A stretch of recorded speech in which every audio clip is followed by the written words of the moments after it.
చూసుకుంటారు. పాకిస్తాన్ లెసన్స్ అవసరం లేదు. మన భారత ప్రతినిధి అన్నది కరెక్ట్ కదా.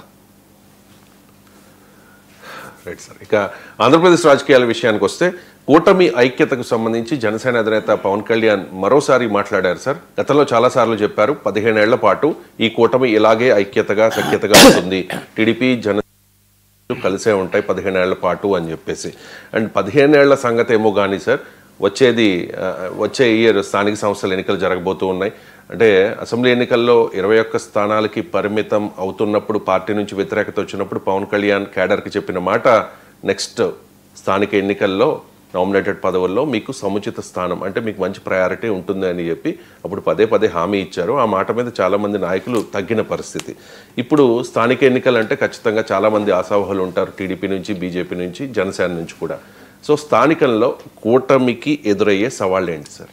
అంటే డెఫినెట్గా స్థానిక ఎన్నికల్లో క్షేత్రస్థాయి నాయకత్వం, ఎందుకంటే రోజువారీ తమ ఎగ్జిస్టెన్స్లో ఉండే సవాల్. ఇప్పుడు ఎమ్మెల్యే ఎవరు అన్నదానికన్నా మా మండల ప్రెసిడెంట్ ఎవరు, సర్పంచ్ ఎవరు. ఇప్పుడు ఒక గ్రామంలో తెలుగుదేశం బలంగా ఉంటుంది, కానీ ఆ గ్రామ సర్పంచ్ జనసేన వాళ్ళకి ఇచ్చారనుకోండి, ఆ మండలంలో తెలుగుదేశం బలంగా ఉంటుంది. కానీ ఆ మండల ప్రెసిడెంట్ బీజేపీకో జనసేనకు ఇచ్చారంటే తెలుగుదేశం నాయకుల్లో ఎంత హాట్ బాన్ ఉంటుందో మీరు ఆలోచించండి. ఎందుకంటే ఎమ్మెల్యే అంటే ఓకే మా స్థాయి కాదు కదా అనుకుంటారు. సో ఎక్కడ సమస్య వస్తుంది అంటే చాలా చోట్ల ఇప్పుడు జనసేన ఎమ్మెల్యేలు ఉన్న చోట అయితే ఇంకెక్కువ డిమాండ్ ఉంటుంది. టీడీపీ మాకు సమానంగా జెడ్పీటీసీలకు కావాలి, సమానంగా ఎంపీటీసీలకు కావాలి, మండల ప్రెసిడెంట్లకు కావాలి అనే డిమాండ్ జనసేన నుంచి వస్తుంది.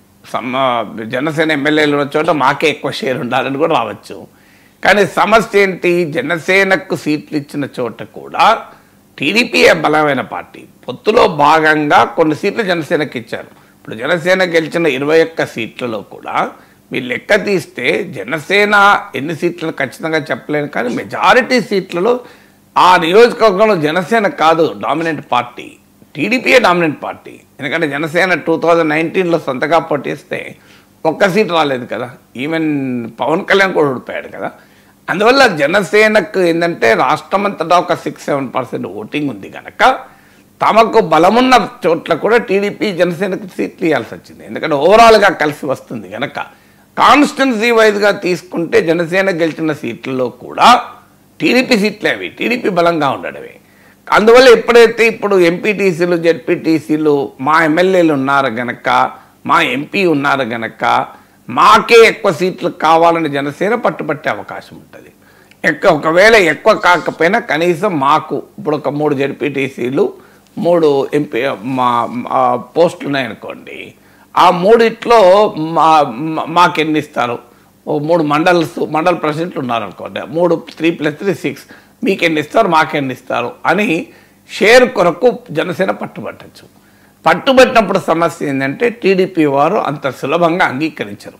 జనసేనే కాదు, ఇది బీజేపీ నుంచి కూడా ఈ సమస్య వస్తుంది.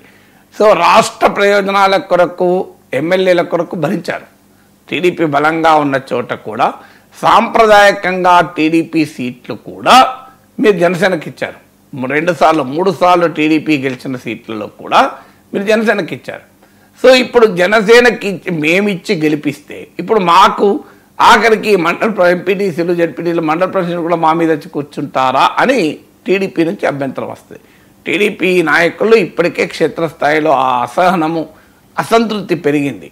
ఎమ్మెల్యేలనే నెత్తి మీద పెట్టుకొని గెలిపించుకున్నాము, బరువు ఎక్కువైపోయింది అనుకుంటే ఇప్పుడు స్థానిక పదవులు కూడా వాళ్ళే అడిగితే మా పరిస్థితి ఏంటి అని. అందువల్ల తెలుగుదేశం నాయకులు ఖచ్చితంగా క్షేత్రస్థాయిలో చంద్రబాబుకి ఇది సవాలుగా మారుతుంది. ఎందుకంటే అడ్జస్ట్మెంట్, అకామిడేషన్ సవాలుగా మారుతుంది. అందువల్ల జనసేనకు ఇచ్చినా కూడా రెండవ సమస్య వస్తుంది. ఇచ్చిందనుకోండి మళ్ళీ గెలవాలి కదా. ఇప్పుడు జనసేనకోమో ఆర్గనైజేషన్, క్షేత్రస్థాయి బలం లేదు, బలం ఉన్నది టీడీపీకి. జనసేన ఎమ్మెల్యేలను కూడా టీడీపీ వాళ్ళు గెలిపించిందే కదా, బలం మీదేసుకొని. వాస్తవంగా గెలిపింది టీడీపీ. అంటే ఏదో తీరగా జనసేన కోసం త్యాగం చేస్తారని అనడం లేదు.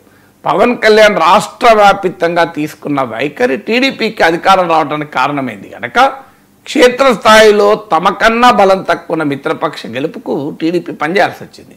ఎందుకంటే ఓవరాల్గా స్టేట్ ఇంట్రెస్ట్లను చూసుకుంటే కనుక.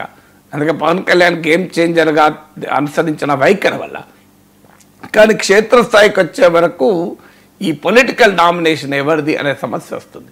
అందువల్ల ఒకవేళ టీడీపీ పొత్తులో భాగంగా జనసేనకి ఇచ్చినా కూడా టీడీపీ ఓటర్లు జనసేనకు ఎంత మేరకు ఓటేస్తారు. ఎందుకంటే లోకల్ లాయల్టీస్ ఉంటాయి. ఎమ్మెల్యే అనే వరకు ఏమవుతుందంటే చంద్రబాబు నాయుడు ముఖ్యమంత్రి చేయాలి అనే కోరిక వల్ల, అందులో జగన్మోహన్ రెడ్డి టీడీపీ పైన చంద్రబాబు నాయుడు పైన వ్యవహరించిన తీరు వల్ల, చివరికి చంద్రబాబు నాయుడుని అరెస్ట్ చేయడం వల్ల టీడీపీ శ్రేణుల్లో ఆ అక్కసు ఏర్పడింది. 4 ఎమ్మెల్యేలు రాకపోయినా మంచిది, జగన్ ఓడించాలి, అందుకొరకైనా మన మిత్రపక్షాలు కలుపుకోవాలి అనే కసితో పనిచేశారు. సో టీడీపీ, అందుకే టీడీపీ నుంచి జనసేనకు 90% ఓట్ ట్రాన్స్ఫర్ కూడా కావటానికి నేను డేవన్ చెప్తున్నా, మోర్ దెన్ 90% ఓట్ ట్రాన్స్ఫర్ అవుతుంది. కారణం అది. కానీ ఇప్పుడు క్షేత్రస్థాయికి వచ్చేవరకు ఏమవుతుందంటే వేరే పార్టీల వాళ్ళు కూడా టీడీపీ తరఫున టికెట్ రాకపోతే పక్క వేరే వైసీపీకి పోయి కూడా పోటీ చేయొచ్చు. సో అందువల్ల జనసేన వాళ్ళు పోటీ చేసినా తెలుగుదేశం ఓటు క్షేత్రస్థాయిలో ఎంత ట్రాన్స్ఫర్ అవుతుంది, అసంతృప్తి టీడీపీ శ్రేణుల్లో ఉన్నప్పుడు వాళ్ళు ఎలా పనిచేస్తారు, ఎలా గెలిపిస్తారు అనే క్వశ్చన్ ముందుకు వస్తుంది. మూడవది ఏంటంటే ఒకసారి మరి ఒకవేళ ఇవ్వలేదు అనుకుందాం, జనసేనకు బలం తక్కువ ఉంది కనుక పవన్ కళ్యాణ్ అంగీకరించి తక్కువ సీట్లకే అంగీకరించాడు అనుకోండి, అప్పుడు ఇంకో ప్రమాదం టీడీపీకి ఉంటుంది. ఏంటి ఆ ప్రమాదము అంటే జనసేనకు డమ్మీ చేస్తున్నారు, పవన్ కళ్యాణ్ డమ్మీ చేస్తున్నారు. మీరు ఇంతకుముందు అన్న చూడండి 21 సీట్లే తీసుకున్నాడని అప్పుడు రామజోగేలు ముద్రగడ పద్మనాభాలు అటాక్ పెట్టలేదా? ఇప్పుడు కూడా ఆ అటాక్ మొదలవుతుంది. చూడండి మేము చెప్పింది నిజం, టీడీపీకి సహకార పాత్రని పవన్ కళ్యాణ్ వహిస్తున్నాడు, అందువల్ల కాపులు ఎందుకని టీడీపీకి పనిచేయాలి అని జనసేన వెనకాలన్న కాపు ఓటర్లను ప్రత్యర్థులు రెచ్చగొట్టే అవకాశం ఉంటుంది వైసీపీ. చూడండి పవన్ కళ్యాణ్ డమ్మి తెలుగుదేశం విజయం కొరకు పనిచేస్తున్నాడు. ఎక్కువ సీట్లు వస్తే అదొక బాధ, ఎక్కువ సీట్లు ఇస్తే టీడీపీ వాళ్ళకి అవకాశాలు పోతాయి, టీడీపీలో అసంతృప్తి పెరుగుతుంది. తక్కువ సీట్లు ఇస్తే మీకు మా టీడీపీ జనసేనను సైడ్ లైన్ చేస్తున్నారు అని కాపుల ఓట్లు తమ వైపు తిప్పుకోవటానికి అవకాశం ఉంటుంది. ఎందుకంటే చరిత్ర మనకు చూస్తే కాపు ఓటు అటు ఇటు ఆసిలేట్ అయిన ఉదాహరణలు కూడా ఉన్నాయి. లేదు జనసేనకు టికెట్ ఇచ్చినా మరి వాళ్ళు గెలుస్తారనే క్వశ్చన్ ఇంకోటి ఉంది. క్షేత్రస్థాయిలో జనసేన బీజేపీ కాదు, ఇంకో ఛాలెంజ్ కూడా ఉంది. లాస్ట్ టైం స్థానిక సంస్థలు జగన్మోహన్ రెడ్డి టైంలో జరిగినప్పుడు ఎవరికి నామినేషన్ కూడా ఇవ్వకుండా ఒక రకంగా అధికారాన్ని ఉపయోగించి ఎక్కువ స్థానిక సంస్థల సీట్లు వైసీపీ గెలుచుకుంది. కానీ మనందరికీ తెలుసు కదా, ప్రభుత్వం రాష్ట్రంలో మారిన వెంటనే ఈ స్థానిక సంస్థలు మొత్తం జెండా మార్చేస్తారు. మీకు ఇక్కడ కూడా చూడు బీఆర్ఎస్ తరఫున గెలిచిన అంతా ఇప్పుడు కాంగ్రెస్ వాళ్ళు అయిపోయారు. అక్కడ కూడా ఏం జరిగిందంటే వైసీపీ వాళ్ళందరూ టీడీపీ జెండా కడవ కప్పుకున్నారు. వాళ్ళు మరి టీడీపీలోకి వచ్చినప్పుడు పార్టీ హామీ ఇచ్చుంటుంది కదా వాళ్ళకు, నిన్నే మళ్ళీ ఎంపీటీసీ పెడతా, నిన్నే మళ్ళీ జడ్పీటీసీ పెడతా, నీకే మళ్ళీ మండల్ ప్రెసిడెంట్ ఇస్తా, నీకే మున్సిపల్ చైర్మన్ ఇస్తా. ఎందుకంటే వాళ్ళకి అనేక రకాల ప్రలోభాలతో కొన్నారు కదా. ఇప్పుడు తిరువూరు ఎమ్మెల్యే చెప్పింది అయితే రేషన్ మాఫియా డబ్బులు ఇస్తే ఆ డబ్బులతో మేము వైసీపీ కౌన్సిలర్లను కొన్నామని. సో మరి ఇలా రేషన్ మాఫియా డబ్బులతో కొన్న చోట ప్రాబ్లం లేదు, డబ్బులు తీసుకున్నారు. కానీ కొన్ని చోట్ల పదవులు కూడా ఆశ పెట్టి ఉండాలి కదా. సో అప్పుడు మరి ఆ వైసీపీ నుంచి వచ్చిన వాళ్ళకి పదవులు ఇవ్వాలా, టీడీపీలో ముందు నుంచి ఉన్న వాళ్ళకు పదవులు ఇవ్వాలా, మిత్రధర్మంలో భాగంగా జనసేన బీజేపీకి పదవులు ఇవ్వాలా? అంటే టీడీపీ వాళ్ళ పని వడ్డించడం తప్ప మా పని లేదా అనే బాధ ఉంది.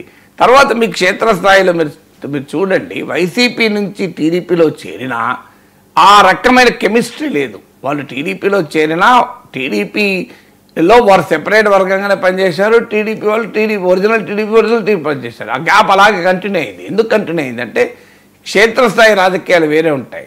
ఒక వర్గం టీడీపీలో ఉంటే గ్రామంలో ఇంకో వర్గం వైసీపీలో ఉంటుంది. అధికారం రాష్ట్రంలో మారడం వల్ల ఆ వర్గం కూడా టీడీపీలో చేరొచ్చు, కానీ ఆ రెండు వర్గాలుగానే ఉండిపోతాయి తప్ప పార్టీలుగా ఉండవు. అందువల్ల వైసీపీ నుంచి గెలిచిన స్థానిక సంస్థల ప్రతినిధులు టీడీపీలో గెలిచిన ఒరిజినల్ టీడీపీ వారితో ఆ కెమిస్ట్రీ లేదు. ఆల్రెడీ